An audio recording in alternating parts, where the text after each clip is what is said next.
The personal connection. The personal connection. The personal connection. The Personal Connection Podcast, the show where we explore the importance of the personal connection and how this translates into business. Discussing the topic with leading professionals to help you unlock the reach your company can have. The Personal Connection Podcast, brought to you by Emotive. One chance to interrupt, make it count. Imagery that instantly connects.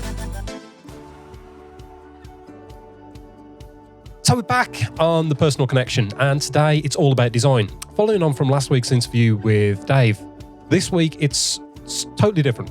And we're looking at the actual design and why design matters and why it communicates. And I'm delighted to have a damn good friend of mine on the show today, Sam Jessup. I've known Sam for years and ended up actually photographing his wedding. So we literally are good mates. And we're connecting here now. Sam's all the way over in Denmark. And we'll get onto that story shortly. But today it's all about design and why design matters with companies and why design helps bring that personal connection. So Sam, welcome to the podcast, mate. Hi, Stu. It's nice to be here. Thank you. Not a problem at all, mate. So the whole thing with the personal connection is all about the importance that companies should place on their communication, essentially, because communication is everything. If you haven't got a solid message and a core brand and real values behind everything you do, people see through it or they don't value what you offer as a company. Yeah. And design is a massive part of that, isn't it? It doesn't matter if you're a one-man band or you're a national corporation. Design is key, and even simple things like making sure it all looks the same and it's quality throughout. It's all part of the whole brand message, isn't it? Oh, completely. I mean, it should be such a core element for any major business, even small business. If you're going to build a brand, if you're going to have a message, if you're going to have a promise that you're going to put out to your customer, it needs to be supported visually.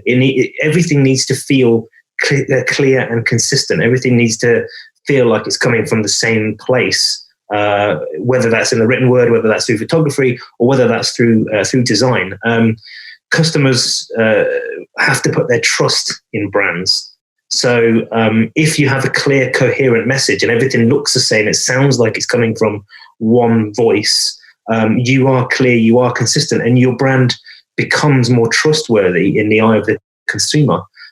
If it's a mixed message, if things are done poorly, if they're rushed, if it's a kind of, oh, that'll just do, then actually what you're doing there is showing that you don't value the communication that you're giving to your customer. And the way you communicate is just as important as the product that you sell. Absolutely. And especially now more than ever, not just in the current situation we're in, but in the world that we're in now. So much is online and there's not that face-to-face contact. So people need to get that communication, don't they? And they need to see what is behind the company. And that's where having everything correct all the way through, all those touch points, whatever they could be, whether it's your social media, your printed literature, your vans that are on the road, everything needs to be quality, because otherwise, why should people give you their trust? Yeah, completely. And like I say, for me, it all comes back to this promise. You as a business or anyone as a business, be an individual or a corporation, has a goal, and that goal usually involves making money, but in many cases it involves delivering a service or selling a product.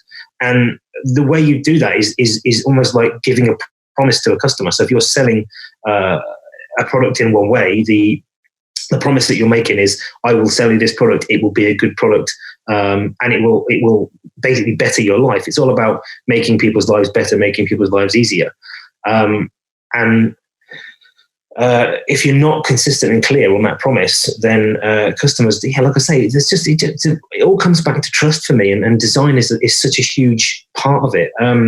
The difficult thing about design is it's one of those things that a lot of people feel that they can do. If you've got a copy of PowerPoint and some fancy fonts, and then you can whip up a poster and that's it, you're a graphic designer. And actually there's a lot more involved in the creation of design and involved in the whole ethos and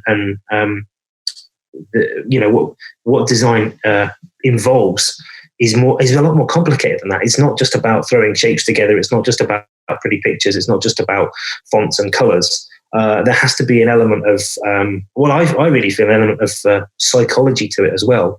It's quite important that when you're creating messages, when you're creating designs to help underline your promise and sell your product, that consistency is so key. But the psychology element comes into it in a way of always talking to your customer in a clear and concise way, using language and using design that sells the product the way you want it to be sold. And then it kind of overlaps into the worlds of advertising and things like that as well. It's a tricky thing, Design is a big subject. So when you're running a company, design falls into your marketing. So it is your advertising and your online presence and all that kind of stuff. But if you're a car company, it falls into the way your cars are physically designed.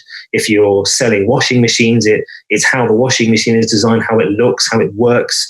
There's so much design that goes into stuff that people don't actually think it has been designed. People very rarely look at something and say, well, how has that been designed? They just take it as read. And actually that can be quite a sign for success of a company. If a customer looks at it and doesn't really see how it's been designed, then actually you've done your job, because you've delivered a product to a customer without them having to figure it out. And that's what it's all about, simplicity, clarity, consistency, all those, nice, lovely, lovely words that make things easier for a customer to understand, I guess. Yeah, totally. And I think you hit a real important point there. It's great design is often not even noticed, because if it's doing its job well.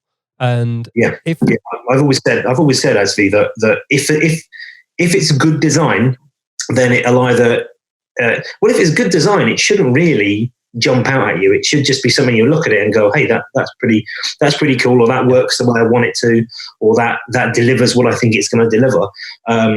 If it's big and it's shouty, and that's what you want your brand to be, then that's fine, because that matches up to your brand purpose and your brand promise. If it's big and shouty and your brand isn't big and shouty, then you've got a problem. If it's dull and boring and your brand is trying to be young and fun, then again you've got a problem. So it's that the clarity and consistency that really matters. Yeah, and I guess as well, it's understanding who your core audience are and what they want and how they're going to take in the information as well. You've got to make sure that everything you put out there is right for your audience, because otherwise it doesn't work. It's as simple as that. It's got to be putting that out in the format that people want to digest it in, and also speak to your core audience. I mean, your background obviously is in transport design. That's your biggest area. Of course, that's where we met. And you were the designer behind one of the most successful brand messages that carried on for 10 years, with Virgin Trains. And it was something that trains weren't sexy, trains weren't exciting. And suddenly, out of nowhere, this new brand comes in with this, the contract, and suddenly it just takes the world by storm. Yeah. How do you take something, trains, mundane thing of moving people backwards and forwards, as a design company, how do you make that sexy? How do you get that message over and excite people? It's so there's several ways brands can do it. So transport in particular can be very mundane. Like you said, it is about getting people onto buses, trains, planes, and moving them from A to B and getting them off the other end. No fuss, no hassle, that's where a lot of companies pitch themselves at, and their identities match into that. They're not memorable, they're not exciting, they're not different. They're just about the people that are traveling just want security. They want to know that they're in safe hands. They want to know that they're going to get there without any problems. They want to know that it's going to be a good value experience, and that's pretty much what a lot of companies do. What you can do, which is what Virgin specialised in, and actually something that I inherently believe in, is basically be a bit of a disruptor.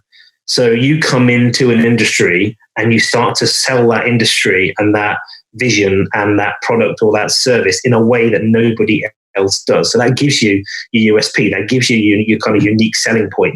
And Virgin did that with the rail industry. Virgin obviously had started originally in music and Virgin Records, and then moved into the airline industry, and always had this want to basically their big drive was to go into industries that were stale and a little bit tired and a little bit stuck in the past, and give them some life and soul, and show people that you don't have to do things the way that they've always been done. And for me, again, that's a real core part of design.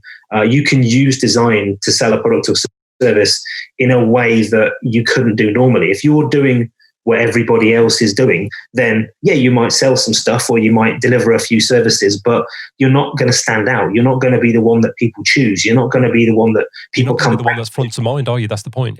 You need to stick in someone's mind. And that's what content marketing is about, isn't it? You've got to put yourself out there, communicate, get a story across that people buy into, because people buy stories. It's simple. I mean, it's the oldest form of communication, in the species. We've been telling stories before we could write, and before things were drawn. So if you can tell a story as a brand, that people will buy into that, and they'll keep coming back to you. They won't even think about anyone else. It's like straight away that brand is what it's about, and that's what you get excited about. Yeah, and I inherently believe that brands are very much about stories. This whole thing I mentioned at the start about having a brand promise. Your promise is kind of your story. So if people come and use your service or they buy your product, they're kind of buying into your story. That they're becoming a part of the brand themselves. A brand inherently says something about you. That's what they do. So if you buy if you buy a certain product, that reflects your views in life, your lifestyle, the way you want to live your life. It's all about selling a vision. It's all about selling a story. It's all about giving you something that again enhances and improves your life. It makes you feel better and more complete personally. And I think, again, that's going back to Virgin. I think that's what Virgin tried to do, particularly with railways. They'd done it in music. They'd signed the likes of the Rolling Stones. They would have signed the Sex Pistols, all that kind of stuff. They'd helped grow bands that people said weren't going to be successful into these multi-million selling artists. Then they'd done it in the airline industry. So they'd gone up against the might of British Airways and started to flying transatlantic and show that it can be done in a brighter, bolder, more stylish as well. Yeah.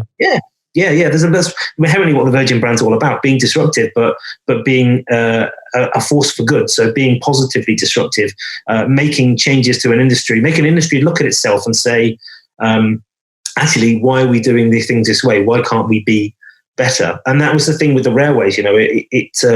It had this history of British Rail before it, which was, although a very successful, very iconic brand, it was stuck in a rut and it hadn't really gone anywhere. And privatization was happening on the railway, and Virgin kind of jumped at this to say, look, we can create something here that delivers the same thing as everybody else. It gets you from A to B, but we can do it in a way that nobody else does it. We can have a unique take on this industry by using our personality, using our disruptive influence, and being innovative as well was a huge thing they did. And they introduced so many things to the railway that are now completely standard. Which is ridiculous, really, when you think about it, that you can bring in this idea to literally disrupt, go against the norm, but then do it so damn well that becomes adopted by everyone. Yeah. Surely that is such a huge sign that, you got something right. It's crazy. And that's the key. So there's an element of bravery. So you've got to be brave, and you've got to believe in your brand to be able to be disruptive. But you've got to be disruptive in the right way. If you go in and just shout a lot and shake things up and don't show people how it can be better, then all you're doing is literally just being disruptive. What you've got to do is just making noise, essentially. Yeah, you've got to disrupt the industry to make the industry better, make it look at itself and go, hang on, why haven't we been doing this for years? And design, as you know, and as probably many people know, design plays a huge part in the Virgin brand. In fairness, the Virgin brand is all about look. It's all about marketing. It's all about the tone of voice. It's all about the way it looks. It's all about what they sell. They are essentially selling the same thing as everybody else. It's air travel, it's rail travel. Yep. It's got a few extra niceties on it, but it's the way it communicates, it's the way it talks, it's the way it makes you feel that makes it so different. Feel, yeah, that's what it's about. I always say it's exactly the same when I'm doing photo shoots and videos. If you can't get excited about it and you can't feel that there's something there that you want to relate to and get engaged with, then it doesn't have the same impact, does it? If you can strike someone by the emotions, if you can grab them by the short and curly sort of thing and really make them stop and take a breath of like, wow, that's different. Yeah. You're going to stay with them. And as a brand, it's so much more powerful than just shouting. I mean, who gives a damn about prices? Prices don't matter. What matters is service and how you make someone feel. So if you can take that, and that's why so often great adverts are all about the change that you've made to someone's life. Mm. And that's where the power is, because that's all it's about. People want to feel special. And if you can showcase that you do that with your brand, then boom, you've sorted it. Yeah, well, that's kind of where we go. I guess we go back into that psychology thing. Brands, people are inherently emotional creatures. We are driven completely by our emotions. We make a lot of decisions every day. We do a lot of things. Some of them are logical, but most things we do are driven by the way we feel. So if you as a brand can tap into those emotions and make people feel better, make them feel excited, make them feel safe, make them feel secure, whichever you're aiming for, if you can tap into those emotions, then you've got the perfect brand. That's what it's all about, is delivering that change in somebody's life. You might be selling televisions, or you might be selling, services, or I don't know, there's any product out there is still about an emotional connection and the way it makes you feel. Yeah, totally, mate, totally. And it's understanding that and really tapping into it properly. And that's where great marketing companies are brilliant, because they will direct you down that way. You'll find some designers out there, it's because they've come from college and haven't got that full understanding and don't get the psychology of it, possibly don't deliver that same, thorough service. Where if you've got that understanding, you've got that background, and listen to other people around you, then you can produce better work, can't you? It's as simple as that. Yeah, designers in particular, like I said, everyone's an emotional creature, but designers in particular are can be very proud of what they do. I guess like yourself with photography, everything you do is a reflection on you. If your brand is you, which for most people it is, for me and my business it is, for you and your business it's, your brand is built around you. Everything you do is a reflection of you. Yeah, no, totally. So it is about that personality, and it's for me with my brand, every single time I'm out there, whether it's in person, whether it's on social media, whether it's recording a podcast, whether it's putting a video out, every single touch point is about showing my character, because that's what people buy into. They buy into my ethos, and my ethos and my values are my brand. It's as simple as that. It's about making people feel special, giving them amazing service, and staying with them essentially, and helping them along the way as well. It's all part of what I do, both with corporate and the social side of things.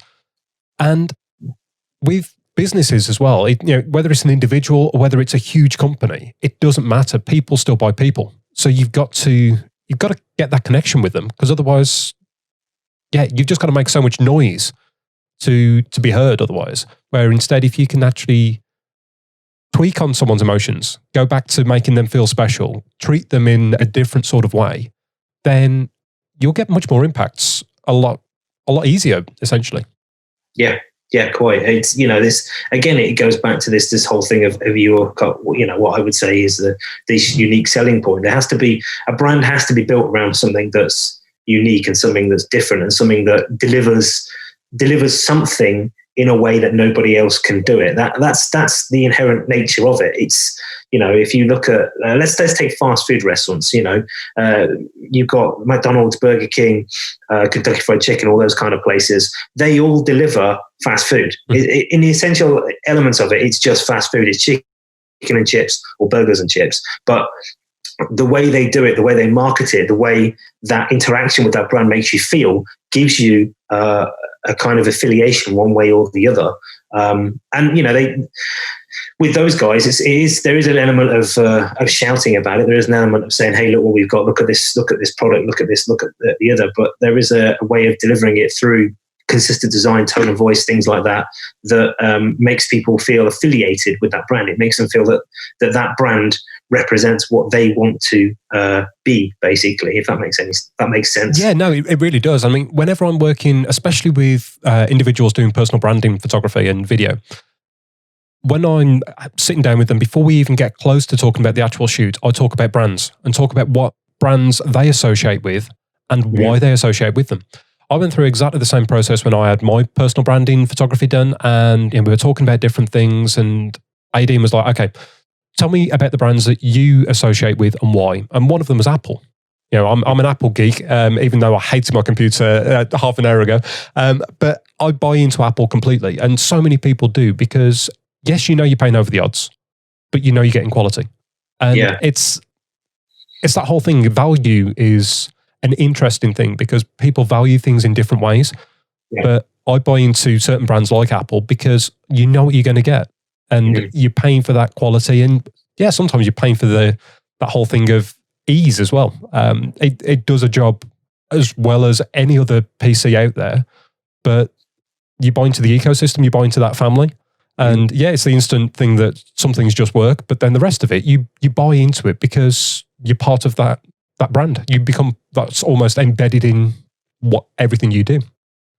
Yeah, completely. And you know, for a brand like Apple as well, design plays a massive role in that. You know, the way an Apple product looks is very unique to Apple, very clean and very consistent, and it emphasizes and supports what Apple aim to do. You know, they want, like you said, it's the same essential product as any PC out there or any laptop out there. If you put a whole row of laptops in front of somebody who, for example, had no idea of any of these brands, he would just say these are all the same things. They're all just slightly different. Yep. But the consistency of design and the way things are put together by brands like Apple give them their kind of USP. And the design plays a big part in that, as much as their marketing does, as much as their advertising does, as much as their tech support does, all that kind of stuff. But obviously, Apple, being the brand that it is so focused on design. You know, with the with iconic products they've put out and still do to this day, and you can see why people would want to associate themselves with that brand. And I guess it's in quite a crowded marketplace like computers. Apple have the ability to stand out because they do the job. For most people, they do the job a lot better than anyone else can do it. But like you said, there's an element of you know, you're paying for the quality, and that's obviously part of Apple's brand promise, is to deliver a quality experience that somebody like Hewlett-Packard or Dell or someone like that couldn't quite live up to. You know, it's all about these USPs. Yeah, totally. And yeah, let's not forget when, you know, Steve Jobs really pushed it like crazy. They were going in as disruptors. They were going in to shake up the market, and that's possibly why it worked as well. It's don't get me wrong, if you watch the documentary, you read into the history, it wasn't without its falls. And sometimes, you know, brands will go on this direction and they'll try and shake things up quicker than is physically possible. But as long as when you tighten things down, you get your core message correct, then yeah, you've got something that will stay with people forever.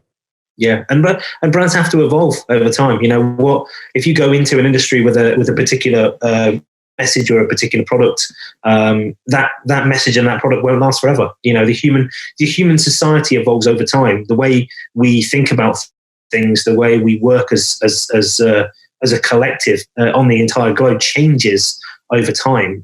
What we think's right, what we think's wrong, it all evolves, and your brand has to sort of follow your customers in that respect. A lot of brands will evolve either with their customers or will change to suit a different set of customers. So, you know, when I started using Apple products, they were very focused on kind of being, you know, young and for younger people. So it was a lot focused on iPods and you know, the little colored iPod classics and things like that. And it was all about selling those to, you know, teenagers and things like that. And if anything, now Apple has evolved to a point where it aims itself quite a lot at the business market. So it sells a lot of, you know, MacBook Pros and big tower computers to big companies and designers like and photographers like myself and yourself. Apple have decided to evolve over time in that they want to be seen as a more professional brand and less kind of young and shouty. They've given that space up to somebody else, and I guess that's what brands can do. They have to just evolve, and your design evolves with that. If you look back, again, if we keep on the Apple example, if you look back at some of the original iMac designs, where it's the big kind of plastic shell with the coloured inserts on the front of them, they were big, they were loud, they were shouty, and that's what Apple were doing. They were coming into the industry and bringing some boldness and some colour and being innovative and different, and that worked for them in that time. They've now evolved to the point where everything is kind of sleek and matte finished and metal and beveled edges and things like that, and it's now about quality, and it's about working from more of a business point of view, working with professionals, things like that. So the brand has evolved over time, and it's given the shouty element of the brand up, really. Yeah, totally. And let's carry on from there, because pivoting and tweaking and changing with the times has possibly now more than ever come to the forefront. And we're in this situation now where businesses have obviously been locked down because of this virus that's taken over the world. But it's brought a really interesting conversation that people can work from home and businesses can function from wherever they are and give the same quality of service to their end customer. And I think that's going to be a really interesting change and dynamic. So yes, people are offering some different services. You've got PPE suppliers popping up like nobody's business. I'm not complaining. One of them's my client. But as actual industry, I think there's going to be a massive shift that people are going to realize that as long as you've got a quality internet signal, as long as you've got, a method of communicating and working, it doesn't matter where you are in the country, in the world, or anything. I mean, hell, you've run your business from a motorhome anywhere that you decide to park it up in Europe. So I think that's going to be a really interesting change over the next probably 5 to 10 years. No, I completely agree. There's two sides of it, really. There's this whole COVID-19 thing is really, from a branding point of view, is a real struggle for a lot of brands. If you're not a brand that has to deliver safety and security, that isn't part of what your brand promise is. Actually, now it is. Now customers, if they're coming to your premises, they want to know they're safe and secure. So a lot of brands, Virgin, for example, if we go back to that, they're big and shouty and loud, and they're very much about personality. They can't do that right now. They've got to sort of relax that and become more reassuring. And say to people, hey, I know we're big and loud and we're shouty, but that means we care. That means we have emotions. That means we want to look after you. So that's been a real interesting thing to watch, I think, from bigger brands in particular. But to take your point about the remote working thing, I think this could, well, I'm hoping it could be one of the biggest revolutions in the way businesses function for many, many years. As you said, companies are now finding out that they don't need their employees to be in the same building. You don't need bricks and mortar anymore to run a business. You can run things remotely. And myself and yourself, we both run our own small businesses. We don't need to be. I don't need to have an office in a tower block. I don't need to be sat at a desk. I don't need to, wear a suit. I don't need to, always. Polish my shoes and all that stuff. I can work wherever I want. I can change my scenery. I can change my point of view. I can have flexibility in my job, and I can work it around my life. And that should be the blessing of it. Is that by working remotely, by using these opportunities to work more from home or to work from wherever you want, you can mold your job more around your life and build your life the way you want it to. So for individuals, it should be a benefit. You should be able to. There'll be hopefully less sort of like, getting up at 8 o'clock, getting on a train, going into London, going into the office, and doing that for your entire life. Hopefully, flexibility will allow people to be a little bit more a little bit more innovative with the way they work, and I guess allow them more time to enjoy life. Yeah, and I mean, enjoying life is going to be a big thing. Quality of life is going to be a massive thing. But then also, it will allow businesses to be faster, leaner, quicker to adjust to things as well. But design and message is going to be so bloody important, because more than ever, if you haven't got a big office block that customers can see, you've got to still show that you're a massive company and you're going to deliver. And communication there, I think, is going to be quite important.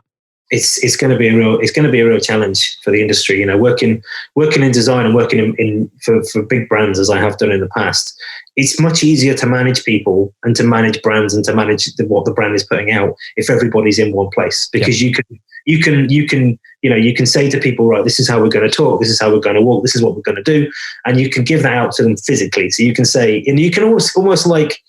And you can almost make sure that they're doing it as well, because everybody's in one building. So you can go and talk to people. You can do this. You can do that. There's going to have to be a lot more element of trust from companies. But then for employees, it will be a lot more about, I guess, taking on a little bit of the brand personally. Mm-hmm. So that's something I always did at Virgin. I always felt that the way Virgin talked and the tone of voice Virgin Trains used in particular was completely built around my tone of voice. So I came in and sort of learned how Virgin talked, and then talked and walked in the same way. So when I designed something, it felt natural. It felt like it was coming from me. And from you, even though it was the brand message. Yeah, the brand message. Yeah. So it's about, I adapted my own personality a little bit to meet the brand that I was working for. So everything felt like it was easier and more consistent and had a lot more, which for me personally was a lot more rewarding, I guess, because if I wrote something or I did a piece of design and it went out there, it had the Virgin name on it, but behind it, it was me, and it was all my personality in it as well. And I think that would be something that, if this big remote working thing takes off, is people are going to have to think, not necessarily, okay, how would I do that? It's how would the brand that I work for do that?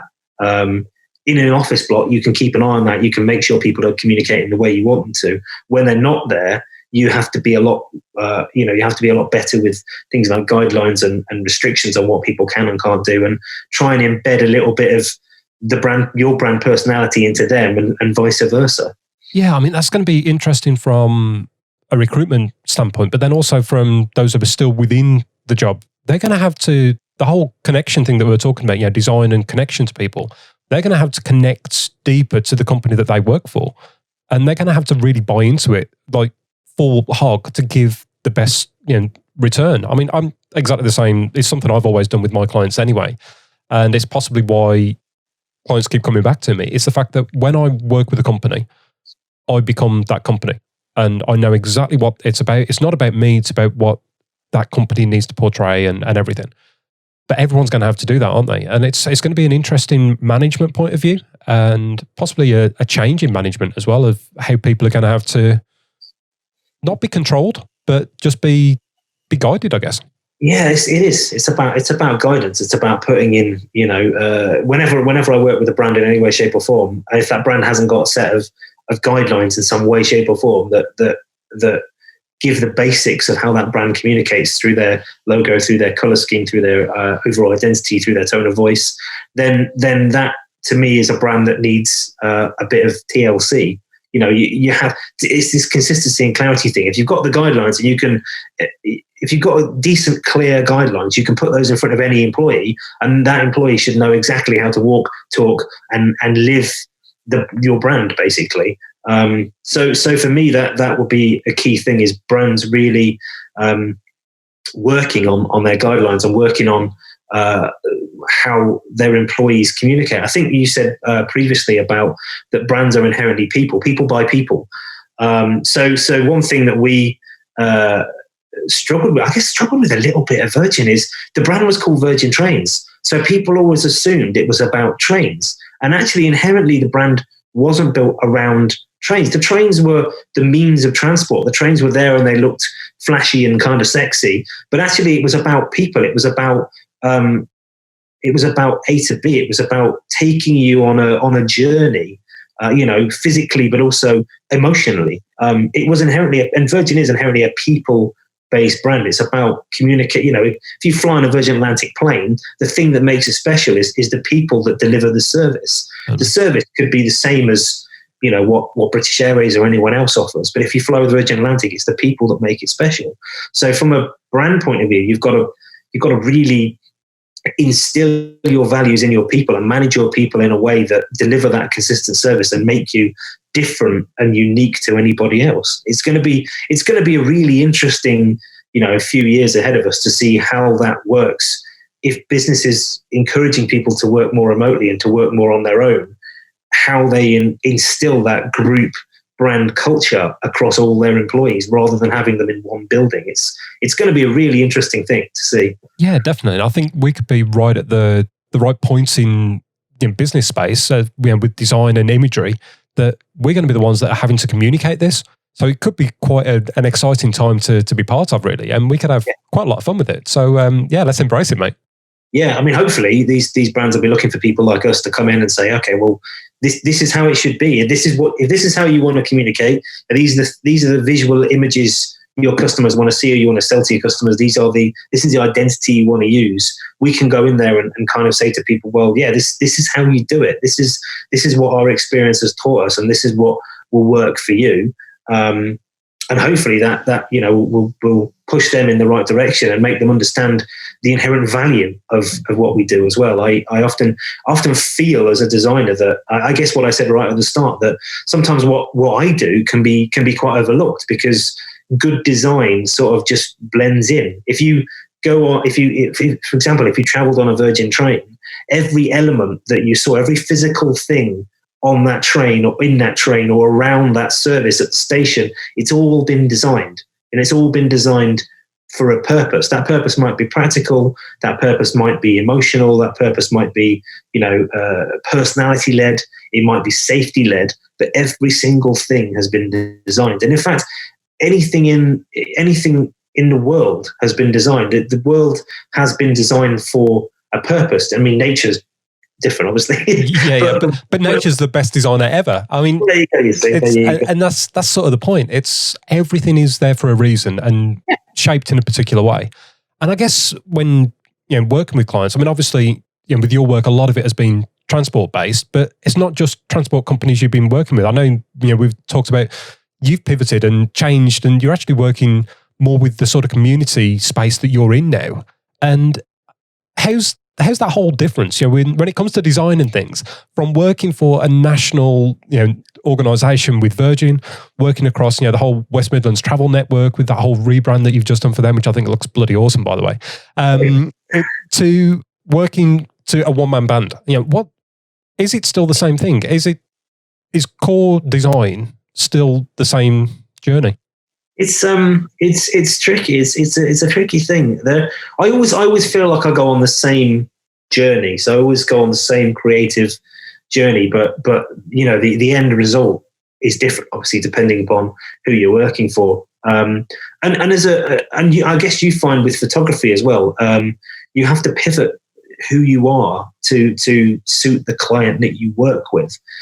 So if I'm, when I was working with Virgin, it was all about being Virgin, and I did that for 10 years. So I was inherently living and breathing one brand continuously for 10 years. And my biggest change since I've moved into running my own business is now I'm dealing with a multitude of clients and a multitude of people, and they all have a product they want to sell in their own way. They all like to be communicated with, and they put out communication in a different way. And that's been, I'd say, the most tricky part is understand, from working solely with one brand for 10 years, that's for any designer, that's really unheard of. Most designers move around a lot and are a lot more flexible with the brands they work with. And I literally just stuck with one for 10 years, but really developed it and evolved it. And now I've moved into the space where in a day I can be working with 3 or 4 different clients, working on 3 or 4 different jobs. And every job you go to, you have to put on a different hat. You have to get, I think as you said before, you have to get involved in that brand. You have to feel that you represent that brand, and you sort of take on their personality, take on what they do and how they look. And it was a real tricky thing to learn, change it so often as well. And now it's in particular at the moment, the brands I'm working with are very, very different. So as you said, I'm working a lot with quite a formal transport brand. So West Midlands Combined Authority and Transport for West Midlands, who can be quite formal with the way they communicate, because again, it's a big transport network. So it is about safety, security. It's about reliability and knowing reliability, all that kind of stuff. But what I've been trying to do there is deliver that for them, but also use color and use personality to help them, to show them again that you don't have to do things the way you've always done. You can be a little bit louder and brighter and make a song and dance about it without losing all the elements of the brand that are important, the safety, security, all that kind of stuff. And then on the other hand, I'm working with the motorhoming community that we're now becoming part of. Now we've been traveling around so much, we've got to know so many people, and it's the opposite way for them. They're not about safety, security. They're not about all that kind of stuff. They are about fun and personality and selling themselves and all that kind of stuff. So I'm working with brands that are almost kind of the opposite with each other. So for the bloggers and vloggers that I'm working with, I can do personality and all that kind of stuff, but I can help them build a brand around themselves that then gives that element of trust. So if you watch a video from one vlogger, the next 10 videos will have that same tone, that same look, that same identity, and you build that sort of trustworthiness around that. And that's been the biggest thing at the minute is working with brands that are so different to each other, but being able to deliver that same outcome. And just sort of, for me personally, just constantly changing hats, always wearing a different hat and looking in a different way. It's a lot of fun. And I think that's probably one of the things I enjoy most about it is it's a challenge. And I just feel that if you're not being challenged, then actually, then life can be quite boring.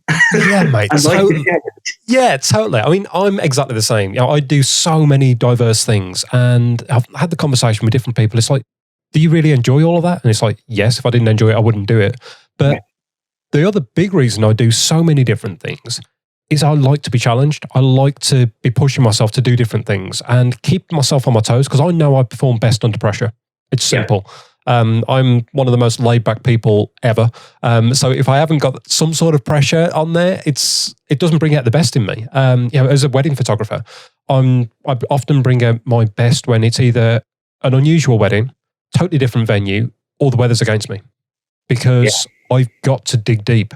And that's where experience comes in as well. And that's what people buy. I mean, always, when you put in anything out communication-wise, it's trying to get that message over that they're not buying the product, they're not buying the service, they're buying the guarantee, and they're buying the experience that you've got. So when an individual vlogger's working with you on their branding, they're getting 10 years of Virgin Trains experience. They're getting all the years that you've done from when you left college, sort of thing, to where you are now. They're getting all of that as well, and that's almost the bonus that people get for free, essentially. And I think it's just a cool thing to realize, and it's finding ways to communicate that. Yeah. It's I don't really know what to add to that, to be honest with you. I agree with that sentiment completely. It's I don't even know what to add to that. No, mate, it's cool, man. It's at least we know we're on the same wavelength, which is it's got to be a good thing. I think that's why we got on so well, and that's why it was a bloody good fun time photographing your wedding, mate, as well. Yeah, well, I suppose that's the thing, I guess, and I will say that we're very much in the same boat there. For me, although I said it's important that brands have a good set of guidelines, and it's important that visually they communicate right and all that kind of stuff. If a brand has done that, and a brand has got that sorted, and a brand understands that, then I don't need to do my job. That job's already done. So I like it when I go into a business or start working with somebody who really doesn't have any idea how that works, because I can kind of guide them through it, get them excited about it, show them that with just a bit of effort on their personal brand, on their big brand, whatever they've got, and consistency, personality, design, tone of voice, once you get all that together, it can become quite an exciting thing. And people start to look at themselves in a slightly different way and think, oh, actually, this makes me sound good. This makes me sound like I know what I'm talking about. This makes me sound like, I can deliver what I've always said I can deliver, but because I'm doing it in a slightly more professional way, people will take me a little bit more seriously. So in a way, I guess like you, if you've got things against you, and for me, the things against me would be somebody that doesn't really understand the nature of design and why it's important. Yep. That's the challenge, and that's what lets me do my best bit of work, because I can go in and say to people, hey, well, here's all this experience, and here's what all this experience gives you. And I guess, you do the same with weddings in particular. If the odds are against you, then you got to pull something special out the bag, and actually that then becomes your brand, that you can deliver stuff in a way that nobody else can do it under pressures that nobody else really thinks about. Yeah, totally. And that's the point. But I mean, when people are looking at working with designers, obviously your stuff stands out in its own way, but what services can you provide? What is it, if someone's looking for something, what can they come to you for? Well, I guess and everything. For me, I've always been, because of my time at Virgin, I've always been a very brand focused designer. So if you want a designer that's going to build you a website, if you want somebody who's going to, look at your user experience, all that kind of stuff, then your guest a couple of weeks ago would be the ideal person to talk to. Very focused on interaction between the physical space and customers and things like that. For me, it's about a bit more of the sort of nicey, fluffy stuff. So it's a bit more about like personality. It's a bit more about how you can take something and excite it and all that kind of stuff. So I can deliver, the basics of design, logos, and I can build brand guidelines, and I can do advertising campaigns, and I can do vehicle liveries. Anything physical can be delivered. That's not a massive issue. What I bring to it is I guess experience and personality that is unique to me. And just a lot of really a lot of in-depth knowledge about how brands work, from big brands like Virgin to startups that I've helped work with, to give them their own look and feel and personality. So I guess if people came to me, they would deliver what any designer would deliver. You get a nice logo, you get a nice font, you get a nice color scheme, you get a nice brochures, you get advertising, all that kind of stuff. But with me, you get an inherent sense of personality and purpose behind it. So it's not just about this looks pretty. There's a reason why it looks how it does and why it works the way it does. And that comes from experience, but also comes from a passion. Design for me isn't just my job. So when I'm not designing for clients, when I'm not working on paid jobs, then I design because I enjoy it. It is my life essentially. It's what I do to work, but it's also what I do to relax. It's what I do to unwind. It's what I do to enjoy myself. And even stuff like creating designs for t-shirts, or writing bits of copy, or reaching out and helping, as I was saying before, helping bloggers and vloggers with their looks and personalities and things like that. I do it because I love it, and that's what it's all about. Is about being passionate about what you do. Particularly if you're a creative person, so like myself and yourself, working in inherently creative ways through photography and through design. You've got to have that passion. You've got to have that fire to want to do something that's different, that will wow people, that will make people go, hang on, I didn't look at it this way. This is really cool. That's what you get when you come to me, and when you come to you, you get somebody who's inherently so passionate about what they do that they won't just do it in a way that's been done before. They'll do it in a way that is unique, that is different, that is special, and that works perfectly for you as a person, as a brand, as a business, all that kind of stuff. It's I guess that's always been my biggest thing. Is design is just such a passion. It's literally all I've ever done. When I was at school, that was all I wanted to do was be creative and do design and things like that. Most of the other subjects could go fly a kite. I wasn't really interested. And it's all I've ever done. And frankly, I know it's pretty much all I'm ever going to do for the rest of my life. But I'm happy with that because I really enjoy it. I just love being creative and starting from scratch. One of my favorite things is, opening up my design programs, or opening my notebook, and there's a blank page, and you just go for it. And that's the best bit of the job, is when you start something new, something exciting. Right, totally. You've just summed up everything perfectly there. So you know what? Let's leave this here because we could chat forever. But of course, the listener may not have forever for us. So, but if they want to find out more about what you do, where can they find your stuff, and how can they get in touch with you? I got a little bit of a social media presence. So I have a website is samjessupdesign.co.uk, and on there are examples of what I've done in the past. So a lot of my transport work and a few other bits and pieces. I can be reached out to on Twitter at Sam Jessup Design, all one word. Jessup with a UP, so JESSUP, not like the camera shot. And also, if anyone wants to follow the travels that me and my wife are doing at the moment. So as I mentioned earlier, or as you mentioned, we live in our camper van, we drive around and I run my business from that. And we half my life is about design and about, being kind of corporate and sometimes being a bit professional if I have to. The other half of my life is about travel and adventure and having fun and going to amazing places and seeing amazing things. And we brand ourselves under the name Next Stop Everywhere. We put videos out on YouTube. We have a Facebook page and Twitter.